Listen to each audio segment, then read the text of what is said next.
Good morning. I'm Shay Frechette, co-owner of Frechette Winery and chair of the Regional Chamber's Board of Directors. Thank you so much for attending the second session of the 2021 Tri-Cities Diversity Summit. When the first Tri-Cities Diversity Summit took place 4 years ago, the intent was to create open, meaningful dialogue about issues that affect businesses and residents in the region. And due to the COVID pandemic, we're presenting this event virtually for the second year. And although we're not gathering in person to have these conversations with each other, our hope is that everyone who watches the sessions this week will find opportunities to have open, meaningful dialogue within their workplace and their peer groups. This year's Tri Cities Diversity Summit features 4 listening sessions, a keynote presentation, and the announcement of the 2021 Tri Cities Champion of Diversity Award recipients. The next listening session is titled Critical Conversations. In this session, DEI experts from across the country are going to engage in critical conversations about what DEI work is and what accountability looks like when it relates to DEI. Before we turn to the panel, I'd like to thank Pacific Northwest National Laboratory, the premier sponsor of the Tri-Cities Diversity Summit. We greatly appreciate their partnership during the past 4 years as premier sponsor of this impactful event. Cadillac is a silver sponsor of the Tri-Cities Diversity Summit. Risa Khalil, president and CEO of Cadillac, has provided a message for today's attendees. Good morning, and thank you for joining us today. Cadillac is proud to sponsor the Diversity Summit and would like to thank the Chamber for creating space for this important dialogue. Cadillac opened its doors in 1944, and since that time, our workforce has grown to more than 3,700 committed caregivers who've come to the Tri-Cities from around the country and, in fact, all over the world. We value our diverse team and know that our differences strengthen us as an organization.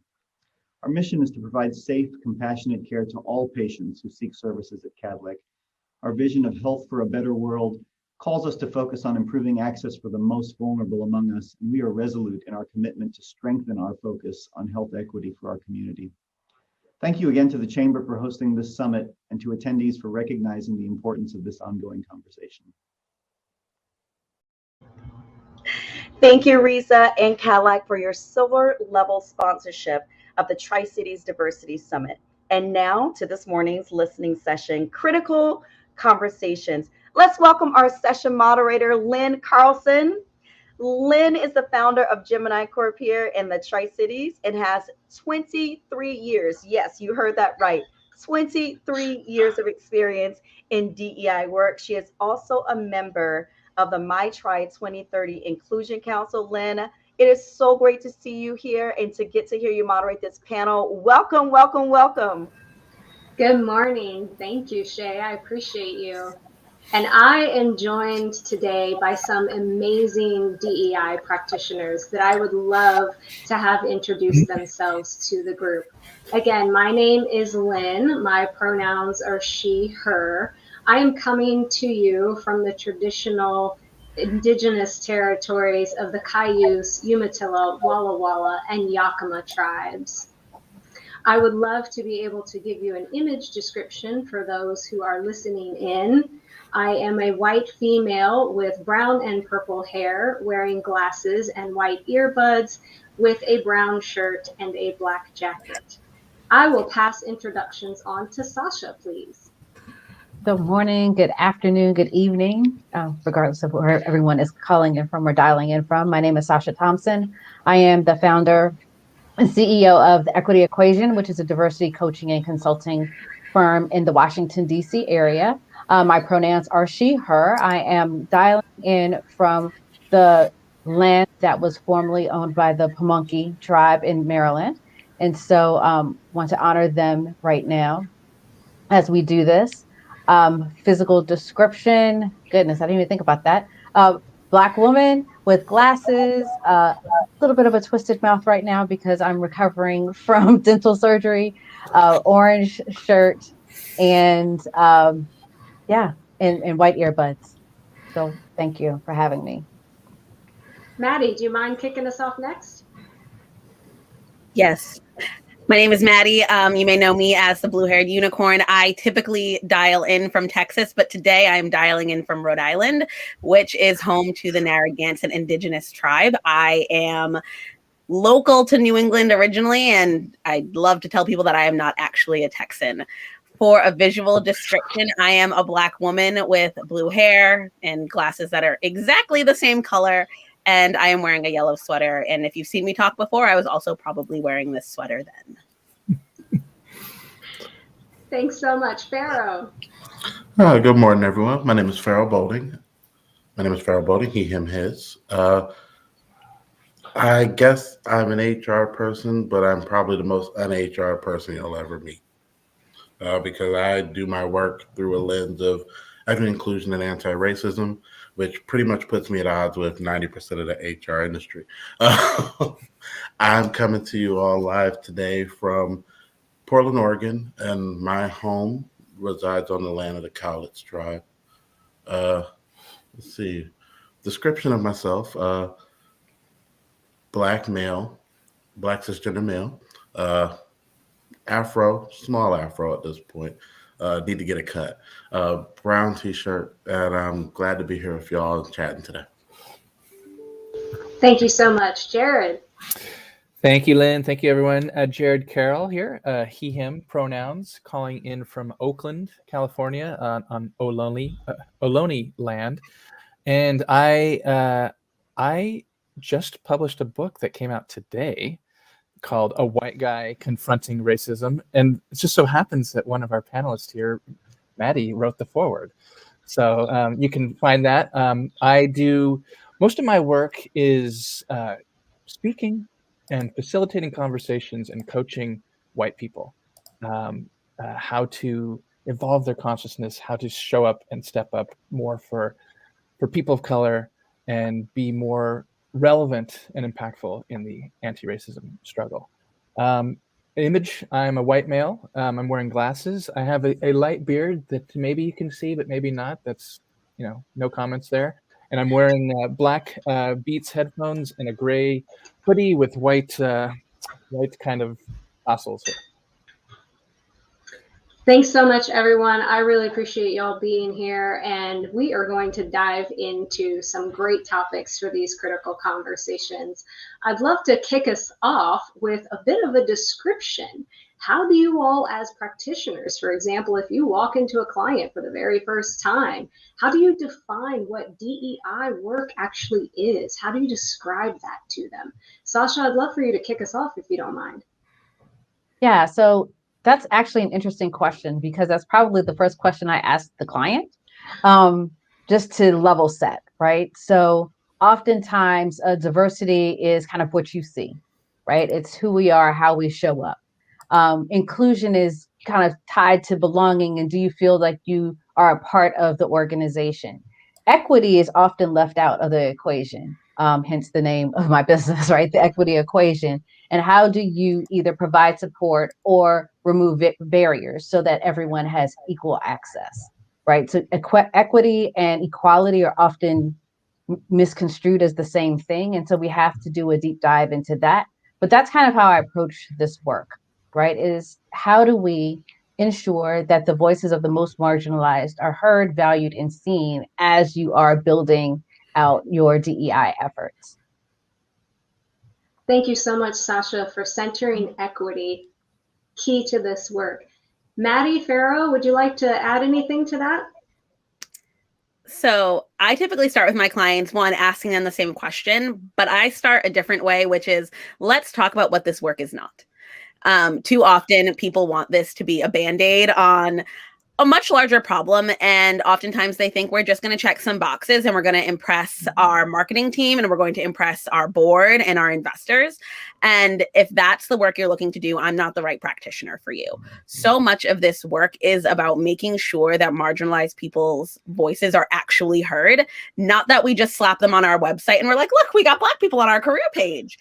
That's not what we're doing. And so oftentimes people think that is what we're doing. We're going to have like a little 101 conversation and we'll see you in a year and we'll do it again. And so I spend a lot of time talking about what it actually means to do this work. And that means actually doing some really hard work and not just talking about, well, what's the ROI on this? Because sometimes there isn't just a financial ROI on doing the right thing and being a good person. And so I often have to peel back the layers on, we're not doing this for business case reasons. We're doing this for human safety reasons. Yeah, and I would add to that, one, all of the above, everything that's been said, pure and simple. But that's the thing. It's the humanity in this. Mm-hmm. Far too often, when organizations want to do this work, they want to do the work, but they don't want to do the work. And that's why you have to be clear right off the bat. This is the hard work. And this will not be done in like 6 months, 12 months. There's not 3 things I can tell you and then racism solved, because if it was that easy, we wouldn't be having these conversations right now. Oh, we'd be millionaires. Exactly. Like, it's weird enough that this is an industry. Mm-hmm. You know, like when you think about all the implications, the hundreds of years of oppression and pain, it's weird enough that this is the industry. So if you're asking people of color, people of culture to come in and do this work, you have to be real honest on how human you're willing to be. Because at the end of the day, this is about human beings. We have to get away from the ROIs. We have to get away from what do the numbers look like. We have to get away from putting people on a pamphlet, putting them on the website. You know, as one of the lone Black people in HR in Portland, like, I know when people are trying to hire me just so they have that optic, and I know that other people of color know that too. Like, and part of the human thing for me is we need to talk about what we've done in the past, what we're still perpetuating, and how we dismantle those things. Because that's where the equity lies too. We have to be honest about the past and not sitting and dwelling and be in a pity party mode. But we need to take what we know we've contributed to in the past and look at how it's still impacting the present, so we can start unraveling what the future looks like. And that's hard, ugly work. Thank you so much. Jared, what would you add? Gosh, I don't know what else I would add. So much wisdom there. I'm glad, Farrel, you centered humanity, because that's at the center of my work. And I take, since I work mostly with white people, to help them understand what they have chosen not to understand because of privilege, because of complacency, right? Because of status quo, all the things, is really, yes, equity, like Sasha said, yes, humanity. And I know Maddie, centers humanity as well. That's why, that's why I appreciate her so much. This balance of, there has to be a foundational understanding of social justice principles around power, around equity, of course, around privilege, that we are not, have never, and are not now living in a meritocracy. And so when I come in and I'm working with white people, whether it's one-on-one or in a group, small group, it's really setting those kind of foundational principles and I guess boundaries, you could say, so that when we start to really have deeper conversations, we're coming from that. Because as Sasha said, sometimes equity and equality are conflated or kind of seen as the same thing. I think people think, well, yeah, okay, humanity, I got that. We're all human. So we're just all starting at the same place. Let's just treat everyone nice. It's like, no, you have to understand where everyone is starting from, because niceness doesn't cut it. And so I'm actually increasingly not kind of identifying as a DEI practitioner. Just, I don't know, it feels kind of limiting in a sense. As Farrel said, I understand that, there is an industry, and it is interesting that there is an industry. So it's a little bit of a game kind of to play just from a business perspective. But I think taking it away from that can really actually have us delve into deeper, more impactful, more meaningful conversations. I get that. I actually refer to myself typically as a people practitioner, because like Farrel, I'm in the HR space. And so I treat my same role. I'm a VP of people for an e-commerce business. I take this same lens into all of the work I do, because HR for so long has had this bad rap of we're here to protect the business. And that's just never been me. We have a legal team. They do their thing. However, my job is to inherently protect the people. And so for me, I very much view everything I do through a people lens. And so I typically say I'm a people practitioner, because I actually hate the word or words HR. Yeah, I would co-sign that completely. I've literally dropped the word diversity from my vocabulary. Like, that word is ODLer at this point. It needs to be taken out back. Maybe we need a new word for it, because that word has been so destroyed and drugged through the mud and made into 15 other things it never was supposed to be. And on the HR side of things, yeah, it's, if you understand the history of HR, that this field was built to stop unions from existing. Yeah. It was never meant to help people. So when you're an HR person who wants to help people, it's like companies can't compute the logic involved in that. But it's human resources. The word human is literally in the title. Like, we have to incorporate a stronger lens into the way we talk about how we support human beings. And see them less as resources. Mm-hmm. Mm-hmm. Now, providing them with resources and access, that should be my job. Yeah, but exactly. I think I got it wrong this whole time. Exactly. Mm-hmm. Yeah, that's a whole conversation in itself. So I'd love to pull on that thread, if you don't mind. Maddie, Jared said something a moment ago about basing his work in social justice and racial justice. And it made me think of resources that we can provide organizations, like access to tools and frameworks and things like that. Can you all speak on that a little bit? I know, Jared, you have a specific model that you approach your work with. So I'd love to be able to tell those listening a little bit about how you bring those models and frameworks to organizations. Yeah, would you like me to go first? I wanted either one. Sure. So I'll go. So I center four lenses that I've found just as kind of high-level lenses that frame conversations. One is social justice, right?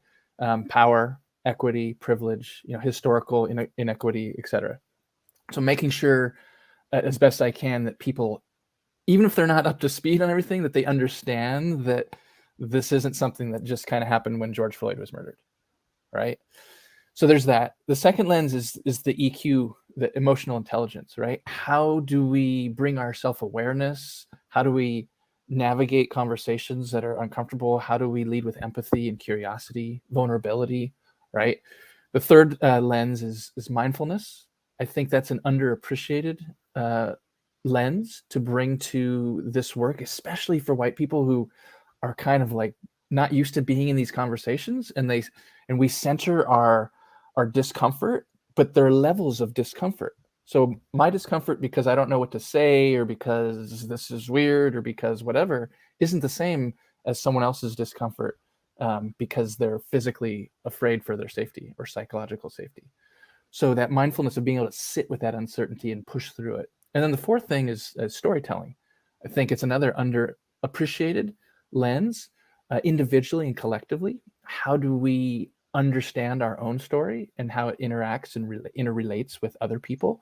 How do we recognize whether we are perpetuating or disrupting the status quo, the narrative of the privileged majority, right? So these types of things, and these are kind of buckets, if you will, of frameworks that when I'm working with people, kind of we go deep into all these, and they're reference points when we're having different points, different types of conversations. And it's all an invitation to do further work beyond the sessions or the time that I'm spending with people.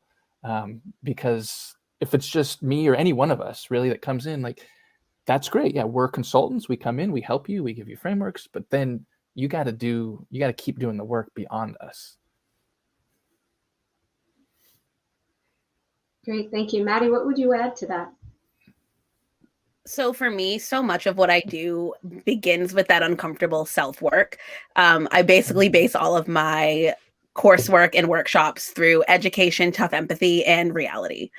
So often we don't get into the reality of what this work means because it makes people uncomfortable. And I've had many conversations where someone has asked me to come into a company and make sure that white men feel safe. And that's not my job. And so often we center this work around whiteness and white comfort. And when I do that, I actually just center whiteness, which is inherently the opposite of this work.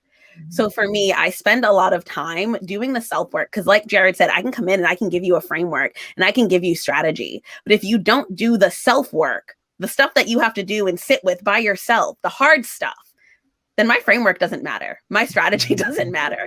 We're just, again, putting a Band-Aid and never solving the problem. But unfortunately, oftentimes that's what people are asking for. They want to be able to say, like, well, Madison Butler came in, or Jared came in, or Farrel came in. And so obviously we fixed whatever was going on. But that's never actually the case. So for me, I just base all of this around having the real conversations around the danger of not doing this work, because people's lives are actually on the line. Can I piggyback on that? And I think, that's one of the reasons why I do a lot of work around psychological safety. And I have an assessment that I do. And what I love about the assessment is it gives the leader a score. Now, like, it doesn't put the onus on the employees. Like, you as the leader, how psychologically safe does your team feel? And I give them an assessment, and they're really shocked when those numbers aren't what they thought that they would be. And the feedback is saying, like, we're not having a great experience here, right? So then that gives me kind of a starting point to say, okay, this isn't the inclusion that y'all are talking about is not what's being felt. So how do we then work from there? So that's kind of one area that I really do a lot of work in, and do it over time, right? So I'm like, every 6 months we're doing this assessment. So it's not a one and done. It's where were you at the beginning, 6 months from now, and then 6 months from that, right? So you can see progress, right? Or if you're not doing anything, okay, y'all are really not taking this seriously, right? And then that goes up to leadership. And so there's a level of accountability that's kind of built into that process that a lot of companies that I'm working with appreciate, especially the most marginalized voices, because they can be heard and not be held accountable to being put in danger, right? So that's one. The second thing I have found, and I'm hearing a little bit of an echo, so I'm not sure where that's coming from. The second thing that I have found is there's been, and Madison talked about it, right? This quick fix that people have kind of come in. Yep, we want to do this. We want to do this. Oh, we want to have unconscious bias training. I have come to realize that people don't even have the foundational stuff done. So I have a series of workshops that I do with just the foundations. Like, what is diversity? What is equity? What is inclusion? What are identities? Let's talk about generational diversity. Let's talk about microaggressions, right? So we do this foundational work. So at least we have the same vocabulary, right? We understand what we were talking about, because what I've come to realize is people aren't necessarily against what's happening. They just don't understand what is happening. And rather than sign up to say, yes, I want to do that, they're afraid to ask, let's dive deeper. And so that's what we spend a lot of that time doing, is that, okay, let's do this deep dive on identities. If you've never heard of the term cisgender, let's talk about that, right? Let's talk about what non-binary means. Let's talk about, or do you use the term Black or African American, right? And what makes the most sense? Because those are the questions that people have in their heads, but are afraid to say in a corporate or in a work environment. So that's kind of the other area. The third area I focus on is empowerment. And it's really more for those that are underrepresented and not being afraid to have a voice. And I have a whole plans model that I've developed around that. And what that really is like, what is your purpose? What are your limitations? What actions are you going to take to mitigate those limitations? Who's in your network? Because the one thing that I'm finding is people feel like they're alone in this. They don't have anyone to talk to. And I'm like, no, you have a network. Who is in that network? And it's not always just the folks that you work with, right? What is your strategy?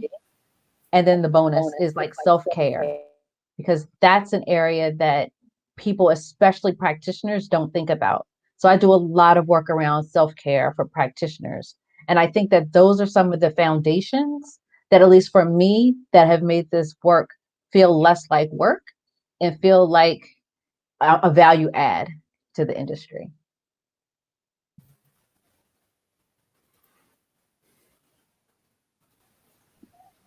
I do think the other thing that is important is when I come in is that we're not going to just do like a one equation fits all. Like we can't do this and say that your HR team needs to think about this the same way your engineering team needs to think about this, same way your marketing team needs to think about this.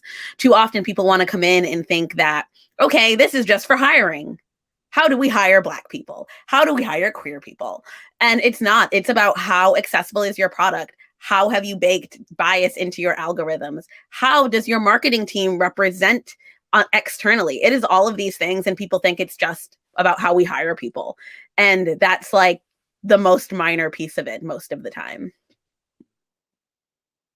And that kind of speaks to the Great Resignation, right? Because you could hire them, but if they're going out the back door just as fast, then your efforts don't mean anything. That's not what I was going to say, but yeah, they don't mean anything. And if you hire a bunch of people who aren't protected and you don't know how to serve them or how to promote them or how to do anything with them, have you actually done anyone a service, or have you just like inflicted more trauma in the like cycle of trauma that exists in corporate America? Exactly.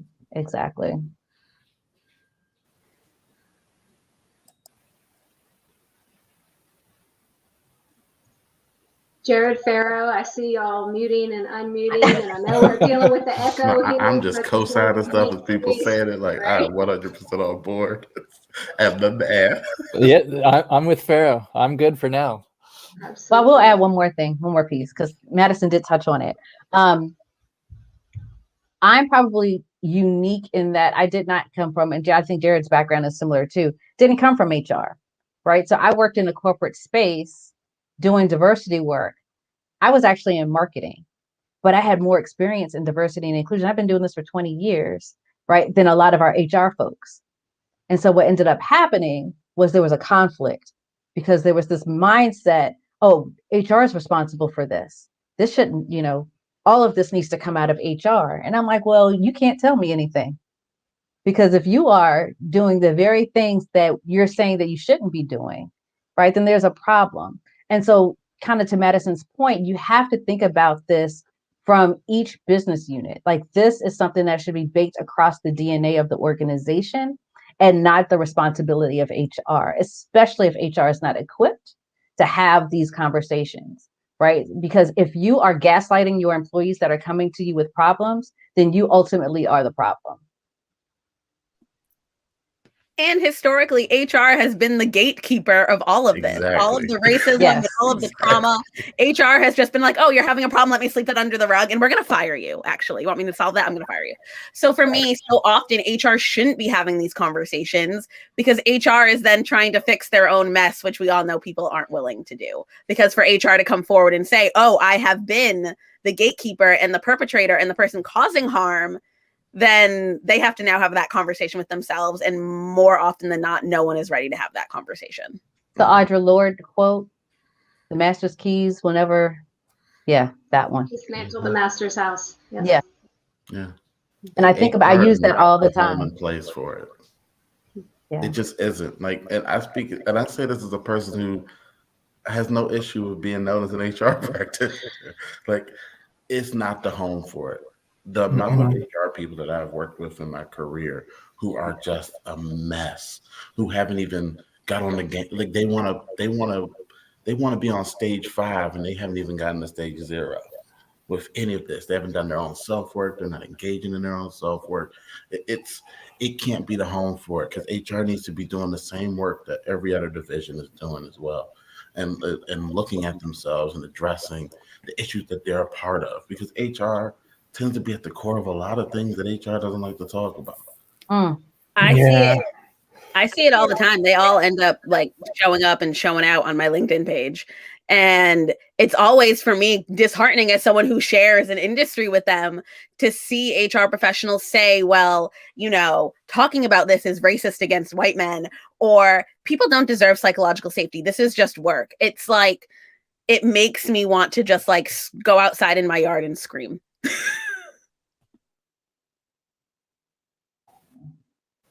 Yeah, I'm almost done with the book right now. I'll probably finish it tonight. Just Mercy, Brian Stevenson's book. I know it was made into a movie as well. And it's interesting, Sasha, you brought up the term gaslighting, right? Like, basically making people, like not believing what they're saying. And so if you've read the book or if you've seen the movie, I'm assuming the movie is follows from the book. The power of his story and the clients on death row and others who he's working with is that he unapologetically believes in their innocence.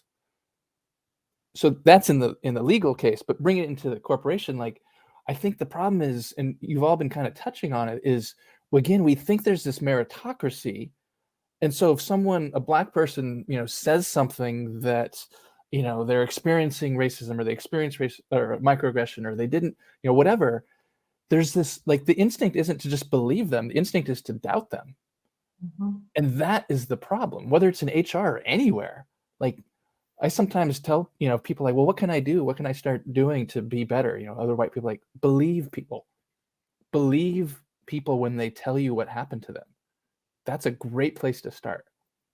And I think, how do you teach that? I mean, I think that's, goes back to humanity. Like we've been talking about at the beginning, right? Believe people, even if, especially if you don't understand it or it hasn't happened to you or you're not familiar with it, right? You have to believe people as a starting place. And then you can actually do whatever you need to do, process-wise, procedures, investigation, blah, blah, blah. But if you don't start with like believing people, then it's a non-starter. It's never going to go anywhere, and it's just going to preserve the status quo.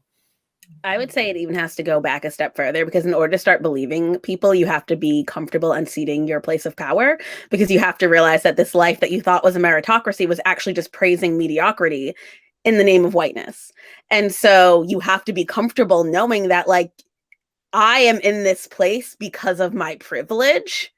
And that's how I got here. It's not because I'm smarter, better, faster, stronger. It's because society has uplifted mediocrity for so long and disguised it as meritocracy. And so I think you have to get really comfortable with that before we even start believing people, which I think is why people are so quick to say, no. Like, racism doesn't exist. Because if I say it exists, that means I have to own up to the harm that I've caused. And at the end of the day, most people at the core of themselves want to be good people. And so to say I've caused harm and admit I've caused harm is actually very hard. So instead they go on the defensive. That's why they don't believe us, because if they believe us, then they have to have a lot of conversation internally about where they've upheld white supremacy and caused harm to other people unintentionally. And that right there is exactly why part of my work with folks is we have to talk about the good, bad binary. We got to talk about it. Whether you want to talk about it or not, we got to talk about it, because that's where so many people are stuck. It's like, well, you just said something that makes me wonder, am I racist? Oh, I can't be racist. I'm a good person. Like, no, there's no way. That connection between good and righteous and white is so real, and it's so hard for people to get through and to disconnect from. Because owning up to the fact that maybe your whiteness and your goodness aren't the same thing is a really hard thing for a lot of white folks. And I would even throw it out there for people of color who have had a great deal of white power and privilege, or adjacency too, because when you're a person of color, you ain't really got no white power or privilege. So adjacency to it. Like I was doing a training a year ago, and there was a gentleman in the training, and he was Chinese American. But he was adopted at like 2 months by a white couple, and he lived his whole life white. Pretty much, he had a really privileged, really white-centered and focused life. And here he was in his late 50s, now starting to unpack some things, and he realized that he didn't want to know about any aspect of his Chinese heritage or culture. He was more comfortable with the whiteness and the things that the whiteness gave him. So, and this was a person who was in a leadership role in an organization. Like, that connection to this whiteness, this white is right aesthetic, this good, bad thing is really hard for a lot of people to navigate and get through, because it means you, like you said, you have to ask yourself some really ugly questions that you're not going to like the answers to. And a lot of people can't sit with that, regardless of if they go to therapy, they can't sit with that. I feel that way, though. I grew up in a very white-centered life with a lot of privilege, and I actually have an article that talks about how I feel like I came out Black at 25, and I was so much more comfortable coming out as queer than saying I was Black. For the longest time, I was like, oh, I'm biracial. Because I grew up in a world where I thought I had to be latched to whiteness in order to be successful, in order to be worthy of a paycheck or love or friendship or whatever it was. I mean, if you saw me 10 years ago, it is like a travesty. My hair was burnt because I straightened it so much. And I swear to you, I had like a light pink polo shirt that said preppy on the collar in rhinestones. Like, it's horrific stuff. And I look back and it's because I latched myself to whiteness because that's what I saw as the model of success. And so often that is our model for success, because when you turn on the TV or you open a book, that is all we see. And it is so hard to even unpack how you can uphold white supremacy as a person of color, as a Black woman, as a queer person, when you're upholding systems that inherently harm you, because in that moment they feel safe. Yeah. And so powerful, because I am probably the opposite in that my family is from the Caribbean, right? Mostly Black. And so when my parents moved to the States, they made sure we were in Black communities where all I saw was excellence, right? Grew up next to a college campus with professors. Like, one of my best friends, her dad was a physics professor. So it was nothing for me to be in the physics lab, just playing with experiments. That was just the norm, right? So it wasn't until I got into the corporate space that was challenged, right? Even college a little bit, but even then I was just like in my own little Black excellence bubble, right? In a very, very white school. And so it wasn't until I got into the corporate space that people started to challenge, like, why is she showing up this way?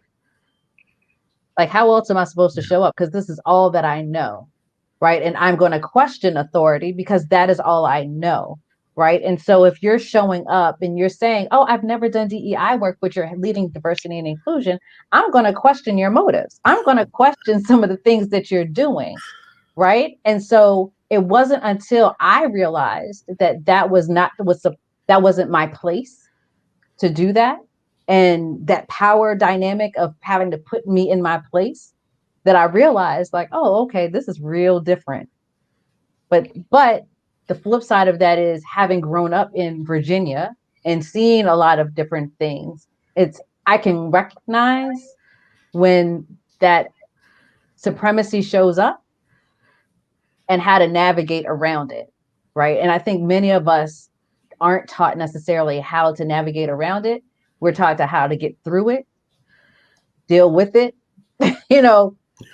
dive into it, and all of those things. And so that, I think, is a part of this awakening that's happening right now too, is you're starting to see people stand up. I think there's this beautiful illustration of, I guess, these older white men playing chess on the backs of Black and brown people. And it's like, all you have to do is stand up and you'll throw the whole game off.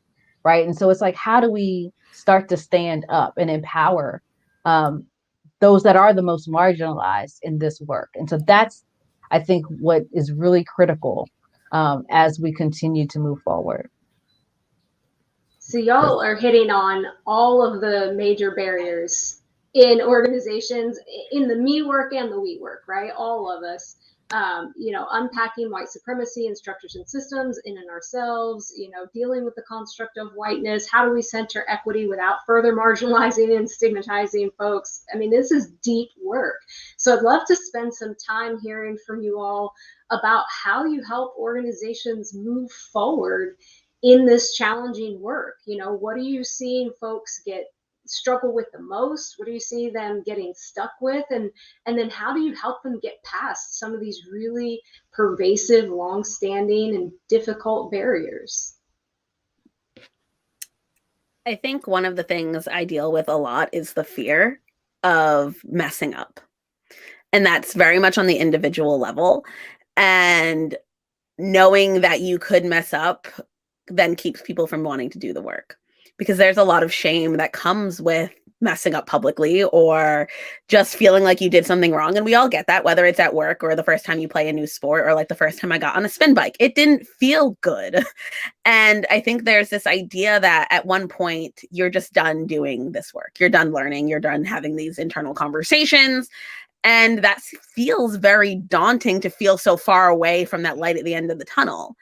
And one of the things I have to consistently tell people is none of us are experts at this work because it's so ever changing and I'm always learning. I can't be an expert if I'm constantly diving in and trying to learn more and do better. And so for me, so much of this work is how do you let your ego show up? Do you let your ego keep you from doing better the next time and saying, you know what, well, screw it. I don't want to do it because I don't want to feel that level of shame again. And I don't want to say I'm sorry. And that's the thing I struggle with the most is when people mess up, wanting to just give up instead of saying, you know what, I'm going to mess up probably every day until the end of time. And it's about how I come back from that. Does my ego let me come back from that? Or do I just take a back seat because it felt yucky to mess up? And so oftentimes that's what I'm sitting with hiring managers and leadership, because once you kind of acknowledge the harm that you've done and how that harm has centered your culture and the organization you have, they don't want to keep feeling that over and over. So at some point they're like, you know, it's good. We're good here. We'll just stop. And that is for me the most pervasive thing, because that fear will ruin this work in any organization. Yeah, Maddie, that's so good. And you know, the story you shared about kind of coming out as Black and then contrasting that with the story Sasha shared of like, yeah, Black excellence, like that's, why would I think anything else? I think just those two stories on this call right now illustrate like the need to share stories. And it can't just be, you know, the marginalized Black people, and I think white people. So to answer your question, Lynn, like one thing that I do, because I do a lot of individual or small group work, right? Like I'm working with leaders, I'm working with, people managers kind of in small facilitated groups. What are our stories of race and racism? So an example, there's a company I've been doing some work with for quite a while, like 6-8 months, and starting to do some more specific leadership with their CEO and a couple other, and they're like a scientific engineering firm. So you can just imagine they're not the most, the most extroverted and kind of, so it's a challenge. But I've been working with the CEO, and he started telling his story a little bit differently when he comes in at the beginning of these sessions. That's way more personal, that's way more vulnerable, and that helps him see why the work matters to him. And then when he shares that with his team or the group or the cohort or whoever's in the session, they go, oh, well, if he's saying that, okay, like what's my story? And so like my story, Jared's story, I say I wouldn't even exist if we lived in an equitable world. My dad was a gay man, and he married a woman because that's what you did in the early 70s, because you could get killed for being a gay man. You still can, but it was a lot more dangerous back then. So he did what he was supposed to do, and he had a family, and I was the son. Finally he realized that, he didn't realize, he knew, but finally he admitted, he had the courage to share that he was gay with the world, and he came out. Parents got divorced. I didn't know till I was 15 almost. My dad tells me he's gay. I'm like, oh my gosh. And talk about ego. Granted, I was, adolescence, but I was worried about me, the shame, the stigma, the embarrassment, right? So I tell this story and so many other stories as a way to model vulnerability, to model the why. And I think, if we can kind of instigate a storytelling culture around this DEI work or anti-racism work or whatever we want to call it, that can be really powerful. And especially the people who have the most power and visibility and influence to start telling their stories can be really transformative. Yeah, I think the stories are really real. Like sitting in this space right now, and actually, Madison, I recalled an article that you talked about. I read it, like it resonated with me deeply because I have friends who have had the same experience. I have chosen family who have had the same kind of coming out story when it comes to their racial identity and their cultural identity. So I appreciate that, and I also appreciate what Shasta shared. And my Black story is completely different. And that's what's so great about that. That's what's so great about the concept of being able to understand your story, because people love to lump people of color into one monolithic shape. Like, this is three different Black experiences here. Jared's had a different experience than Lynn. Like, there are, of course, intersecting concepts, struggles. I mean, we are all living in a white supremacist society, so those things are all gonna pop up in some way, shape, or form. But like, I'm a poor Black kid from Detroit. I didn't have any confidence that I was gonna even be here by the age of 39, let alone be on a panel talking about my life and my experiences. Like, the stories are sometimes very key for helping people, especially for white people who have no connection at times to a cultural identity of any kind other than white, because that's the situation we found ourselves in when they were handing out white passes to people way back when. A lot of folks had to leave their whole culture and ethnicity on the back burner, and they're just white. And there's so many folks who don't have that connection. Now, I will say, I do like to draw the line and making sure people aren't trying to tell us their supervillain origin story. Like, I don't need to know why you're racist or sexist or homophobic. Just deal with it and stop doing it all the time. Like, I don't need to know the history. I don't need to know that you almost got robbed by a Black kid.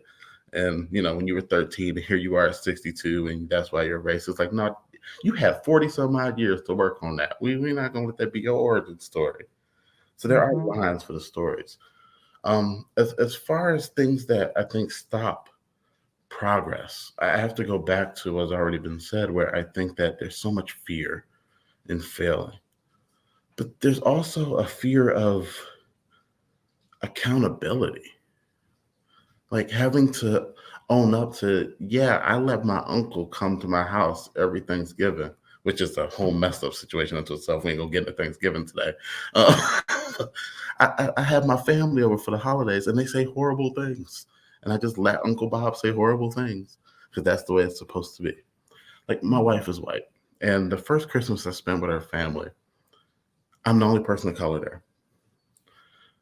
I'm probably the only Black person they have ever talked to really for any length of time in their lives. And I'm sitting at the end of the table, and they are having a full-on conversation about how the Blacks and the Colombians are bringing the drugs into the country and the crime. Now, I'm just sitting at the end of the table. Like, you just met me. And this is the cut. So I went and sat in the car. I was like, I'm done. I don't even want to eat. And I have not gone to a Christmas since. Mm-hmm. And I had this horrible conversation with my mother-in-law about it after the fact. And it's taken her almost 15 years to get it. But the only reason she got it is because there's a Black person married to her daughter. Like, those are the things where people don't want to really sit and listen to, wow, I was a part of that. I let that happen. That I consider that a regular Tuesday when Bob comes in the office and says that. I consider that was part of my childhood growing up. My cousins, my uncle, my dad said all sorts of horrible things all the time. Like, those are the deep unpacking that people have to be willing to do that makes this ugly. And then just when people want to bail, because now we started touching on things they don't want to talk about. No one wants to confront their family about these things. No one wants to talk with their siblings about these things, because that means you might get extricated from whiteness. And no one wants to get excommunicated from whiteness because that's the in crowd. That's where the safety is. So that's really hard for a lot of people, getting past also that fear of accountability. Mm-hmm. And I think that even exists as a Black person, as a person of color. And I learned it pretty hard last year during the election, was like, oh my God, all of these people are racist, but they just liked me. And having to sit with that was incredibly hard, whether it was my Blackness or my queerness or like they're just a misogynist. They made me the exception to the rule. And it was really hard to sit and unpack that and draw that boundary and separate myself from people who I've known my entire life, family or not. And I think we all come to this point where you're like, now what? What does that boundary look like? And how do you cross it, especially when it involves family ties and partners and things like that? It is hard. And like, there's no better way to say it, but it sucks. And you have to be okay with that. I think that's the piece that's the human side of all of this. right? Though this is our profession, this is very personal, right, as well too. And so it's the storytelling, I think, is important, but I agree with Farrel, is like, there you have to draw a line, because I've had to come to the realization that I don't want to provide pain porn, right? Like, I don't want to continue to tell my story, and put myself in a position where I'm crying or I'm having to share so much just so you can get it, right? Like, that's not what this is about. And so how do you find that balance where people do the work themselves? And for a long time, that was my hashtag, right? Like, do the work, do the work. I'm not going to tell you what to do, but you need to do the work, and you need to figure that out. Google is free. That was another hashtag that I like to use, right? Google is free. You don't have to come ask your Black or brown or gay or whatever friend, right? You can do the research yourself. And the other piece that kind of came up for me too, going back, Lynn, to your question, was I think companies need to get past or realize that what's happening right now is past the checkbox, right? Like, that is no longer acceptable. And so what they need to do is, and this is coming from someone that's in marketing, stop listening to your marketing, PR, and legal teams. Like, stop, because they're just doing 1980s compliance just to do the bare minimum to get by, versus what's the most that we can do in order before we get sued for doing the most, right? Like, how do we look at this in a way where we flip it on its head? And so many companies, because they're being led by fear, they're running to legal, they're running to HR, to these teams that haven't done any of this work. And so again, it's stuck in this 1980s, 1970s mindset of compliance, of affirmative action. We're past that. 21st century work in this space looks very different, and they have to be prepared for that. And that's what we're talking about here. And many of these companies aren't ready for that, because they're still trying to figure out, how do we get this checkbox done and move on? I really appreciate you all touching on all the critical conversations today. I think that we have definitely spanned the breadth and depth of doing this work. We only have a few minutes left, and I really invite everyone who's watching and listening today, y'all follow these influencers, follow these practitioners. They have some amazing work on their own media feeds and their own media streams, so that everyone can continue learning every day beyond just this one listening session. So as we close, the one really important topic we didn't touch on is accountability. And in a minute or less, what do you all have to say about how organizations can be more accountable to doing this work? I'll just throw out, I think it needs to be tied to performance plans for leadership, right? If it's tied to your compensation, all of a sudden it becomes really important. And so it's just a matter of, how do you do that in a way that is that still reflects the company, but there's a level of accountability in there. Like, if you're not going to get your bonus unless you've done these 5 to 10 things. So accountability for me means, please stop writing no tolerance policies in your handbook and then not like acting on them, because then you actually just protect your abusers. I don't care if Joe Bob is a high performer or Sandy Sue is the CFO. If you have people who are causing harm, deal with it, even when they make you money. Yeah. And on top of that, be one to let those harmful people go. Yes. Way too often we end up in these situations where the question's always, how do we get the people who don't want to do this to do this? You give them knowledge, you give them tools. They choose, they still don't want to do it. There's a door over there, and I can help you get your resume ready to go right out the door and go somewhere else. We don't have to keep the toxic people. Like, we don't have to keep the harmful folks in our space. I've worked for way too many companies where folks have been there 20 years and have a file the size of a Bible on things they've said and done to people that have just been written up and put in a file. How are you still there at 20 years? You've been harming people then for like 15, 20 years. It's okay for them people to go. If we're really trying to make our company, our organization, that much better, it is okay that when we start doing the deep dive work, If those people don't like it, they can go. And I would say even when you're interviewing, be accountable to those values. People deserve to know where you stand from day one, not on day 60 or day 90. If you are actually doing this work, I would recommend that you talk about the fact that you're doing this work in your interview. Let people opt out, because otherwise you're just trying to walk people at day 90 and day 120 when they could have just opted out on day -5. There we go. I mean, everything Maddie and Sasha and Farrel said, I don't know that I would add much, except that I like what you just said, Maddie, is that I don't know if I think this works toward accountability. Maybe this isn't the accountability. I think everything you've all said is kind of the actual accountability, but to get in that place, talk it, right? If you're a leader, if you're a hiring manager, if you're in a, start saying, like, this is who we are, and then kind of holding yourself and everyone else who's hearing you accountable. And I know talk doesn't make change, but if you are in the right place and you've done a little bit of the work and you're actually thinking about what type of person do I want to be, what legacy do I want to have for this company, for my family, for my career, etc. Like, if you start talking about it, and if you are in integrity, which I know there are a lot of ifs, but I do have hope, right? If you're in integrity and you start talking about it, then that's like who you're going to start to be perceived as, and you can kind of live into that. So that's the only thing I would add to everything else that I 100% agree with that the three of you have said. Thank you so much, everyone, for your time and for this beautiful conversation, and for modeling these difficult, courageous, and critical conversations that we have had today. That is our time, and thank you again for everything that you've brought to the Tri-Cities Diversity and Inclusion Summit.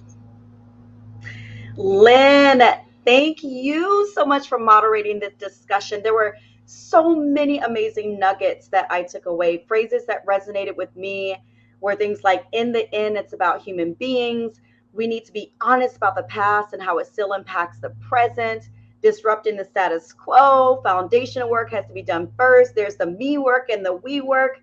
And the accountability of I let that happen. Man, so many amazing things. Thank you, Farrel, Madison, Sasha, and Jared for sharing your expertise and experiences. Oh man, we really appreciate your contribution to the conversation today. Fantastic job. And that's a wrap for the first day of the 2021 Tri-Cities Diversity Summit. Do not miss tomorrow's listening sessions. DEI Toolkit Workshop begins at 10 a.m. sharp. Our presenter will review a toolkit example and provide suggestions on how organizations can create a toolkit and implement the practices described. At 11:15 tomorrow, we'll be joined by prominent local leaders during the CEO Roundtable listening session. So hear how leaders of Greater Columbia Accountable Community of Health, Hapo Community Credit Union, New Edge, and Carbotex use effective DEI practices in their organizations. Register for both sessions at the link in the Zoom chat. The Tri-Cities Diversity Summit keynote presentation will be held this Wednesday at noon. Keynote speaker Kuma Roberts will give you 5 quick wins to supercharge your business strategy for inclusion. Kuma is a diversity, equity, and inclusion consultant with over 10 years of organizational development experience, specializing in the business case for DEI, cultural competence, implicit bias, and more. And also, we will honor the recipients of the 2021 Tri-Cities Champion of Diversity Awards. You are not going to want to miss it. So go ahead and register right now at the link in the chat. And all sessions from the Tri-Cities Diversity Summit will be posted on the Chamber's YouTube channel, Facebook page, and on tricityregionalchamber.com. We're also going to email the links out to all of today's attendees, and feel free to share these videos with your friends, family, and colleagues. I think it's a great way to start the dialogue by sharing this information in these great panel discussions. Thank you to all the sponsors of this year's Tri-Cities Diversity Summit. Our premier sponsor being Pacific Northwest National Laboratory. Our gold sponsors, Greater Columbia Accountable Community of Health and HAPO Community Credit Union. Our silver sponsors, Christensen Inc., Columbia Basin College, Energy Northwest, HPM Corporation, and Cadillac. Our bronze sponsors, Bechtel National Inc., BNSF Railway, Carbotex, Redder and Company, Sotheby's International Realty, and Washington State University Tri-Cities. Thank you so much for joining us today. What a powerful discussion. I hope you'll be back tomorrow for day 2 of the Tri-Cities Diversity Summit. Thank you so much and take care.